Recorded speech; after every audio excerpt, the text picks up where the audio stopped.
kulankan oo isku yimaadeen xildhibaano iyo waxgarad ka soo jeeda gobolada dhexe ee Soomaaliya ayaa dawladda Soomaaliya waxay ugu baaqeen in deegaanadii ugu dambeeyay ee dawladda Soomaaliya soo gala gacanteeda oo ka tirsan gobolka Galgaduud sida degmooyinka Ceelbuur iyo Ceelgaras iyo deegaanada kale ee ku xeeran lala gaaro gargaar maadaama dadka halkaasi degan ay aad u dhibaataysan yihiin waqtigani isla markaasina ay intooda badan ku maqan yihiin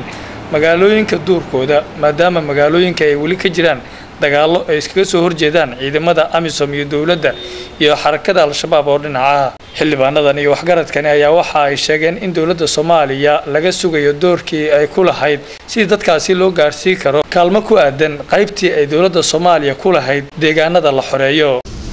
ayagoo ajantaha ay isugu yimaadeen oo yahay culayska iyo dhibaatada ka jirta gobolada dhexe iyo meesha degmadii Ceelbuur iyo nawaaxigeeda waxaan maanta ka wada hadalnay ajantahanaguna ahaa dhibka meesha ka jira oo abaarta ah oo culayska ah oo maxaa tiraahdaa dhinac kastaba ah inaan baaq u jeedino dawladda federaalka Soomaaliya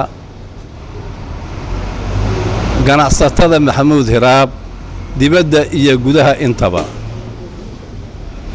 iyo dhammaan hay'adaha madaxa bannaan ee macaawinooyinka bixiya waxaan idin leenahay dawladda federaalka waxaanu leenahay meesha dhibaato weyn baa ka taagan degmada Ceelbuur iyo nawaaxiga Ceelbuur laga xukumo oo dhan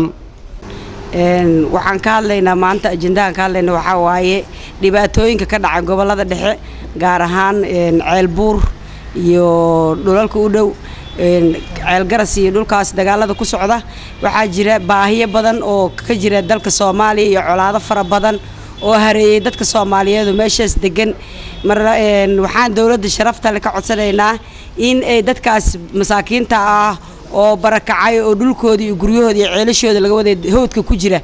in ay wax u qabato ay u sameeyso barakacayaashaas ay wax la qabtaan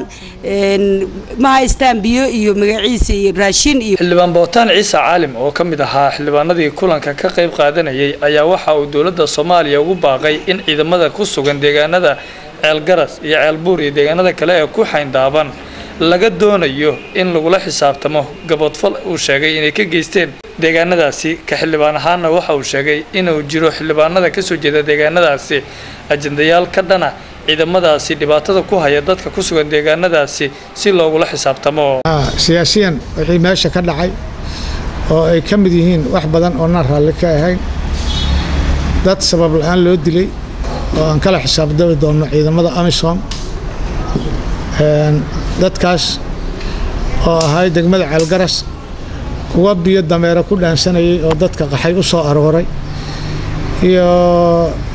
kuwa beeshin oo magaalada iska dhaxyiilo odaya yani riboorka nooga yimid waa mid aad tiraanya u leh oo dilkaas aadan uga xunnahay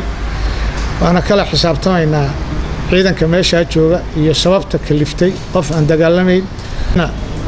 in dawladda ama xukuumaddu ay ka gaarsiiso dawladda markii la leeyahay anagu ba kamid ahna waxa wadana waa gaarsiin doonaa xukuumaddu inay gaarsiiso samafal beesha ganacsatadeeda iyo hay'adaha yani samafalka caalamka inay wax qabad muuqda ka muujiyaan meeshaas dadkaas waa ka qaxin magaalada meel laba xabadood isaga soo horjeedana cid ganaad karta male oo si kastaba haatee maalmihii ugu dambeeyay ayaa waxaa soconaya gargaar la gaarsiinayo deegaano ka tirsan gobolada dalka oo maalmihii ugu dambeeyay laga xoreeyay Al-Shabaab oo waqti dheer maamulayay sida deegaano ka tirsan koonfurta iyo bartamaha Soomaaliya Maxamed Maxamuud Royal TV Muqdisho.